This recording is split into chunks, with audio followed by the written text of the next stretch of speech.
আজকে আমি আবার একটা নতুন ভিডিও নিয়ে ফিরে এলাম। এই ভিডিওটা আমি এতদিন দেখাইনি, তার কারণ এটা একটা খুব গুরুত্বপূর্ণ ভিডিও। প্রথমে একটু অভিজ্ঞতা না হলে এই আমি আজকে যেটা দেখাতে চলেছি এই প্রসেসটা করা খুব শক্ত, ওই জন্য আমি কয়েকদিন অপেক্ষা করেছি বা কয়েকটা আপনাদের আগে দেখিয়ে দিয়েছি ভিডিও, যাতে আপনাদের খানিকটা অভিজ্ঞতা হয়। আজকের আমি যেটা দেখাবো সেটা হচ্ছে রুট প্রুনিং, মানে শিকড় ছাঁটাই। একটা গাছের শিকড় কিভাবে ছাঁটাই করতে হয়, সেটা নতুন গাছ হলেও ছাঁটাই করতে হবে এবং পুরানো গাছ, এই গাছটা যেমন পুরানো গাছ, এইটার শিকড় মাটিতে তলায় জমে গেছে। আমি আপনাদের এবারে দেখাবো কিভাবে এই শিকড় তলায় জমে গেছে এবং সেই শিকড় আমি কিভাবে ছেটে আবার নতুন করে এই টবটাকে, এই মাটিটাকে আমি গাছের নতুন, এবং 2 বছর বা 3 বছর পরে পরে গাছের মাটি চেঞ্জ করতে হয়, সেটা আপনারা জেনে রাখুন। কারণ মাটি যেহেতু খাবার কম দেওয়া থাকে, 2 বছর বা 3 বছর পরে পরে টবের মাটি চেঞ্জ করতে হয়।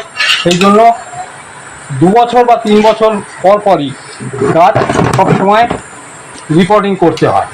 রিপোর্টিং না করলেই সেই গাছের গ্রোথ। তার আগে শিকড় ছাঁটাই, সুতরাং শিকড় ছাঁটাইয়ের প্রসেসটা আমি আপনাদের দেখাই। শিকড় ছাঁটাই করতে গেলে গাছটা আমাকে তো আগে, হ্যাঁ বন্ধুরা দেখছেন আমি এই গাছটা পুরো টব থেকে আমি বার করে নিয়েছি। টব থেকে বার করে নিয়ে মাটিগুলো আমি ঝরিয়ে নিয়েছি। এখন যেহেতু এইটা কিন্তু একটা ইটের টুকরো, এইটা একটা ইটের টুকরো, এটা এই রকের উপরে বসানো ছিল, এটা রক প্ল্যান্টিং। এই দেখুন, এটা ইটের টুকরো, এই ইটের উপর বসানো ছিল, এই শিকড়টা ধরে নিয়েছে। এইটা হচ্ছে এরিয়াল রুট। এক বন্ধু এরিয়াল রুট দেখতে চেয়েছিলেন, এইভাবে এরিয়াল রুট বার করা হয়। দেখুন কিভাবে এরিয়াল রুট, এখান থেকে এই গাছ কেটে এখান থেকে এরিয়াল রুট বার করা হয়েছে। আর এই একটা, এটা আপনাদের দেখাই কীরকম ফাঁকিবাজি আমরা করি। দেখুন, এইটা কিন্তু একটা আলাদা গাছ।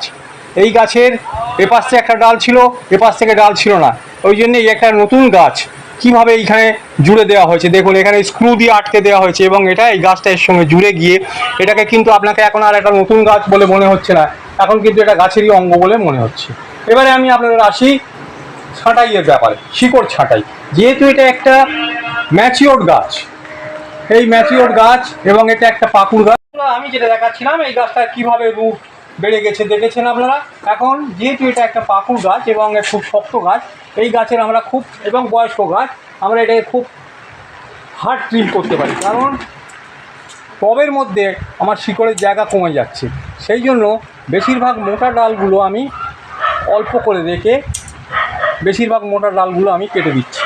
শুধুমাত্র ছোটো ডাল করাই কাটছে। দেখুন কীভাবে আমি বড় ডালগুলো এইভাবে কেটে ফেলে দিলাম, এই বড় ডালগুলো কেটে ফেলে দিলাম। এইবারে শুধুমাত্র এটা এরিয়াল রুটটা রয়ে গেল, আর বাকি এদিকে এই গাছগুলোর রুটটা রয়ে গেল।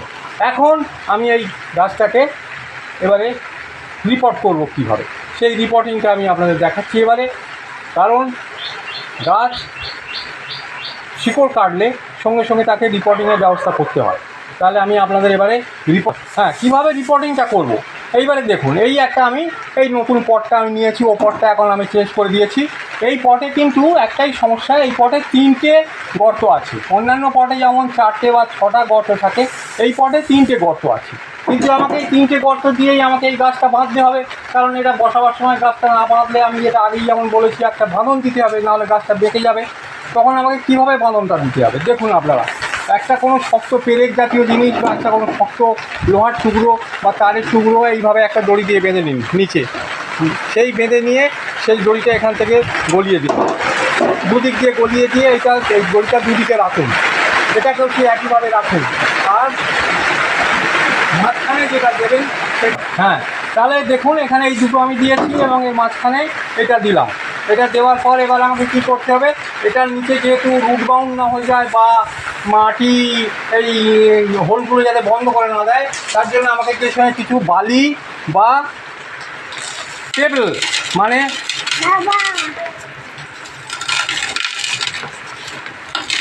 নুড়ির টুকরো আমি, বা এখানে ইটের টুকরো আমি যা খুশি ছড়িয়ে দিতে পারি, ইটের টুকরো ছড়িয়ে দিতে পারি। ছড়িয়ে দিলে হলো কি, এখানের এই যে গর্তগুলো, এই গর্তর মুখগুলো বন্ধ হয়ে গেল। এখন আমি এবারে করবো কি, এইটা আমি করে দিয়েছি। এবারে আমাকে গাছটা বসাতে হবে। গাছটা বসাবে আমাকে দেখে নিতে হবে গাছটা আমি কীভাবে বসালে গাছটা দেখতে সুন্দর হবে। দেখুন বন্ধুরা, এইভাবে আমি যদি এইবারে গাছটা কোন দিকে বসাবো, গাছটা দেখুন আপনারা, গাছটা প্রথমে যখন ছিল তখন গাছটা এইভাবে ছিল। এখন আমার মনে হচ্ছে গাছটাকে যদি আমি এইভাবে হেলিয়ে বসাই, গাছটা বোধহয় আরেকটু দেখতে ভালো হবে। দেখুন বন্ধুরা, কীভাবে আমরা গাছের শেপগুলোকে চেঞ্জ করার চেষ্টা করি। এখন গাছটাকে আমি যদি হেলিয়ে বসাতে যাই, তাহলে গাছটা কিন্তু এদিক থেকে ফেলে এইদিকে চলে যাচ্ছে। এখন কিন্তু ভঙ্গিমাটা চেঞ্জ হয়ে গিয়ে স্ল্যান্টিং হয়ে যাচ্ছে।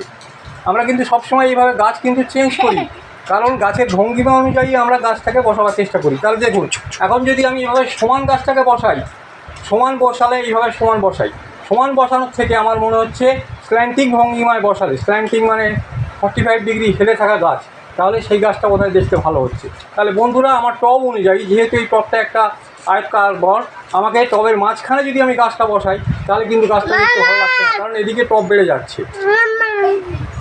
ওই জন্য গাছটাকে আমাকে বসাতে হচ্ছে একটা ধারে, যাতে এই টবের সঙ্গে এইটা হেলে থাকে, হেলে থাকলে এবং এদিকের সঙ্গে এটা ব্যালেন্স, এদিকের সঙ্গে এটা ব্যালেন্স। তাহলে এবারে দেখুন, এবারে আমি এভাবে বসি আমি। হ্যাঁ বন্ধুরা, আপনারা দেখুন, তাহলে এবারে আমি যেটা দেখাচ্ছিলাম সেটা আমি টবটা রেডি করে নিলাম। এইবারে আমি গাছটাকে কীভাবে বসাবো, এই একটা তো গাছটা আমাকে আস্তে আস্তে এনে গাছটাকে আমাকে 45 ডিগ্রি স্ল্যান্টিং করে বসাতে হচ্ছে। তাহলে সমস্ত টবের শিকড়গুলো আগে আমি দেখলাম মাটির মানে টবের মধ্যে যাতে আমার শিকড়গুলো ছড়িয়ে থাকে, এই সবের শিকড়গুলো সব আমি ছড়িয়ে দিলাম, চতুর্দিকে শিকড়গুলো সুন্দরভাবে ছড়িয়ে দিলাম। দিয়ে এখন আমি দেখছি যে গাছটা আর একটুখানি উঁচু করতে পারলে গাছটা বোধহয় দেখতে ভালো লাগবে, কারণ সবসময় টবের মাটি একটু ঢালু হলে সেই মাটিটাকে দেখতে ভালো লাগে, এবং যেখানে গাছের গোড়াটা থাকে সেইখানেই আমি আগেও বলেছি, সেখানে একটু উঁচু করে দিলে সেটা দেখতে ভালো লাগে।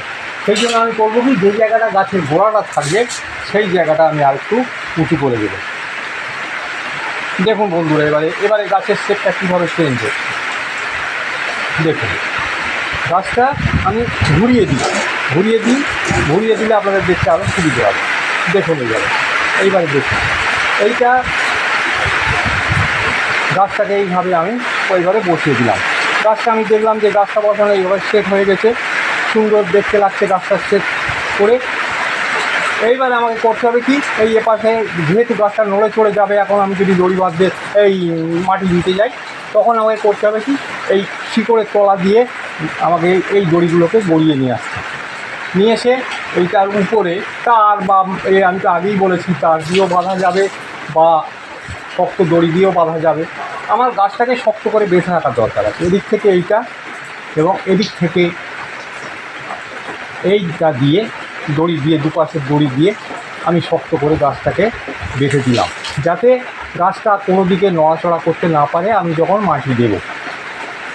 দেখুন, এই গাছটা এবারে আর নড়াচড়া করছে না। গাছটা আমি এবার সুন্দর করে বসিয়ে দিলাম, উঁচু করে বসিয়ে দিলাম। এবারে আমার কাজ হচ্ছে কি, এইবারে ধীরে ধীরে এই টবটাকে মাটি দিয়ে ভর্তি করে দেওয়া, সেটা আমি আপনার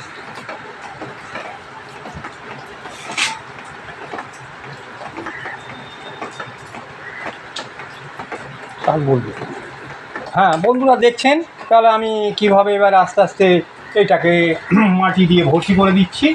টবটাকে মাটি দিয়ে ভর্তি করে দিয়ে এবারে আমাকে আস্তে আস্তে চারদিক থেকে হাতের চাপ দিয়ে মাটিটাকে আস্তে আস্তে বসিয়ে দিতে হবে, যাতে সুন্দরভাবে এটা মাটিটা চতুর্দিকে একটা ঢাল হয়ে যাবে এবং টবের চতুর্দিকে 1/2 ইঞ্চি মতো জল দেওয়ার জন্য ফাঁকা থাকবে। দেখুন বন্ধুরা, কিভাবে আমি এই গাছটাকে নতুন করে আবার আমি তাহলে পটিং করে দিলাম। দেখুন, চতুর্দিকে এইভাবে সুন্দরভাবে চাপ দিয়ে। তবে একটা কথা সবসময় বলবো, টবের মাটিতে কখনো ধুলো মাটি দেবেন না। বনসাইয়ের ফাইনাল পটিংয়ের সময় কখনো ধুলো মাটি দেবেন না, কারণ ধুলো মাটি দিলে ওই ধুলো মাটিটা গিয়ে গাছের যেখানে এই ড্রেনেজ সিস্টেম, সেই ড্রেনেজ সিস্টেমটাকে ব্লক করে দেবে। সব সময়ের জন্য আপনারা এই জিনিসটা মনে রাখবেন। এইভাবে আমি মাটি দিয়ে আমি এটাকে গাছটাকে দেখুন কীভাবে আমি, দেখুন আগের থেকে কি গাছটা একটু ভালো লাগছে না? আমার মনে হয় যে আগের যে সিস্টেম ছিল তার থেকে এখন বীজটা আমি নতুন করে শিকড় কেটে দেওয়ার পর এবং নতুন করে বসানোর জন্য, এই জন্য আমরা একই বনসাইকে বিভিন্ন বছর বিভিন্ন রকমের দেখাই। কোনোটা এবছর একরকম, পরের বছর সেই গাছটাই কিন্তু একটুখানি রূপ চেঞ্জ হয়ে গেলে আপনি তখন আর সেই গাছটাকে নতুন বলে মনে করছেন। তো এইগুলোই আমি ফাঁকিবাজি। কালকে যেটা আমি বলছিলাম যে যেভাবে ওই এরিয়ার রুট আমরা বার করি, বনসাইয়ের বেশিরভাগটাই কিন্তু এই ফাঁকিবাজি। এই ফাঁকিবাজিগুলো যে যতভাবে করতে পারে সে তত বড় বনসাই শিল্পী বলে পরিগণিত হয়। দেখুন বন্ধুরা, আশা করি আপনারা আগের থেকে এই গাছটাকে ভালো মনে হচ্ছে, কারণ এটাকে এখন স্ট্যান্ডিং মনে হচ্ছে। আগে কিন্তু এটাকে নর্মাল আপরাইট ছিল। দেখুন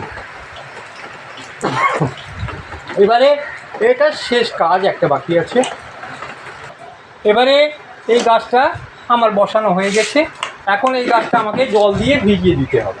সেটা খুব সরু ছাঁচড়ি দিয়ে এই মাটিটাকে আমি জল দিয়ে ভিজিয়ে দিলাম। মাটিটাকে ভিজিয়ে দেওয়ার পর এখন বর্ষাকাল বা অন্যান্য সময় গাছে জল দিতে গেলে এই মাটিগুলো ধুয়ে যেতে পারে। তখন আমাকে কী করতে হবে, তখন মস, স্যাপগাম মস বা ছোবড়া জাতীয় জিনিস আমাকে এই ভিজে মাটির উপরে আস্তে আস্তে এরকম করে বিছিয়ে দিতে হবে। তাতে করে হবে কি, মাটিটা কখনোই ধুয়ে যাবে না এবং এই মাটিটা এর সঙ্গে এখানে সুন্দরভাবে খানিকটা জল রক্ষা করবে এবং গরম থেকে গাছটাকে বাঁচাবে। একটু মশটা দিলে ভালো হতো, কিন্তু মশটা আমি খুঁজে পাচ্ছি না আপাতত। দিয়ে এইভাবে এই কোনো একটা কাঠি জাতীয় জিনিস দিয়ে এইগুলোকে মাটির ভিতরে পুঁতে দিতে হবে। দেখুন কীভাবে আমি এইগুলোকে মাটির ভিতরে পুঁতে দিচ্ছি। এইগুলোই পরে কিন্তু আপনার ওই এতে পরিণত হবে, মানে যে আমরা সবুজ যে আমরা গ্রিন মসগুলো দেখি, ওই গ্রিন মস হয়ে যাবে। এইভাবে আমাদের এই সারা টবটাকে এইভাবে এই ভর্তি করে দিতে হবে।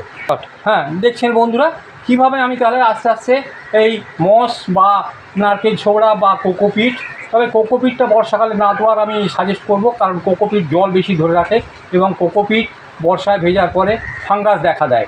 এইটা হচ্ছে কোকোপিটের একটা দোষ। অনেকেই জানেন না যে কোকোপিট থেকে কিন্তু ফাঙ্গাসের জন্ম নেয়। সেই জন্য আমার মতে হয় নারকেলের ছোবড়া কিংবা মস দেওয়াই বুদ্ধিমানের কাজ, তাতে করে অন্তত ফাঙ্গাসটা জন্মাবে না। কিন্তু কোকোপিট দিলে, কোকোপিট ভিজে থাকলে, কোকোপিট একমাত্র শীতকাল ছাড়া কোকোপিট ব্যবহার করা যায় না। হ্যাঁ বন্ধুরা, আমি আপনাদের বোঝাতে পেরেছি যে কিভাবে আমি এই রিপোর্টিং এবং একটা ম্যাচিওর গাছের আমি শিকড় ছাঁটাই করলাম। এই ভিডিওটা আজকের আমি এরপরে একটা দুটো অংশ দেখিয়ে আরও একটু দেখিয়ে ছেড়ে দিচ্ছি। মোটামুটি এটা আপনারা আশা করি বুঝতে পেরেছেন যে কীভাবে রিপোর্টিং করবেন এবং কোন পটে কীভাবে রিপোর্টিং করলে গাছটাকে দেখতে সুন্দর লাগবে। যেহেতু এটা লম্বা পট, যেই জন্য আমি গাছটাকে স্ল্যান্টিং করে দিলাম যাতে এই গাছটা পুরো ব্যালেন্সে থাকে। তেমনি এটা যদি গোল পট হয় তাহলে আমি সেটাকে সমান করে বা যেদিকে খুশি বসাতে পারি, কিন্তু যদি গোল পটও হয় গাছটাকে আমাকে সবসময় বাঁ দিকে হেলিয়ে বসাতে হবে। এই গাছটা যদি ডান দিকে হেলে বসে, ডান দিকে হেলে থাকে, তখন আমাকে এই দিকে বসিয়ে গাছটাকে বাঁ দিকে হেলিয়ে দিতে হবে। এই যে ব্যালেন্স, এই ব্যালেন্সগুলোই হচ্ছে বনসাইয়ের আসল কায়দা। এই কায়দাটা না থাকলে আপনার বনসাই দেখতে ভালো লাগবে না। আর একটা এরিয়াল রুট, এক বন্ধু দেখতে চেয়েছিলেন এরিয়াল রুট কীভাবে আমরা বার করি। কালকে আমি একটা পদ্ধতি দেখিয়েছি এরিয়াল রুট কীভাবে বার করা হয়। ওই এরিয়াল রুটটা আমি দেখিয়েছি এখান থেকে কেটে কীভাবে এরিয়াল রুটটা বার করা যায়। এই এরিয়াল রুটের কায়দাটা কিন্তু আলাদা, সবগুলো একরকমভাবে আমাদের করা হয় না। দেখুন এই এরিয়াল রুটটা এখান থেকে একটা বড় শিকড় বেরিয়ে গিয়েছিল, শিকড়টা লম্বা হয়ে 2-3 ফুট হয়ে গিয়েছিল। আমি সেই শিকড়টাকে কেটে দিলাম না, সেই শিকড়টাকে দেখুন এই গাছের গোড়া দিয়ে এই শিকড়টাকে টেনে এইখান থেকে জড়িয়ে দিয়েছি। এই দেখুন এইখান থেকে জড়িয়ে, এই যে জড়িয়ে জড়িয়ে জড়িয়ে জড়িয়ে এই গাছটার গা দিয়ে জড়িয়ে জড়িয়ে জড়িয়ে এইখান থেকে জড়িয়ে পুরো এনেছি। এই যে জড়িয়ে এনেছি, এই জড়িয়ে এনে এই রুটটা এই পিছন দিক থেকে দেখুন, এই পিছন দিক থেকে এখান থেকে নামিয়ে দিয়েছি। দেওয়ার পরে হলো কি, এই দেখুন এই রুটটা এখানের সঙ্গে জুড়ে গেছে, এখানটা একটু বেঁধে দিয়েছিলাম, জুড়ে গিয়েছে এবং এটা একটা এরিয়াল রুট দাঁড়িয়ে গেছে। এটা কিন্তু আদতে এরিয়াল রুট নয়, এটা কিন্তু গাছের গোড়ালি শিকড়, কিন্তু এটাকে আমি এমনভাবে মানে প্রেজেন্ট করছি যাতে এটা মনে হচ্ছে এরিয়াল রুট এবং এই গাছটাকে যথেষ্ট বয়স্ক মনে হচ্ছে, কারণ গাছের গায়ে একটা রিং হয়ে গেছে, এটাকে গাছের গায়ে খাঁচ খাঁচ খাঁচ খাঁচ হয়ে গেছে এবং এইটা একটা এরিয়াল রুট হয়ে যাচ্ছে। এই হচ্ছে বন্ধু আমাদের টেকনিক। আশা করি আমি আজকে শেষ করছি এখানেই, কারণ এর পরের দিন আমি দেখাবো কীভাবে ছোট গাছ, কচি গাছ কীভাবে ট্রিম করতে হয়। নমস্কার।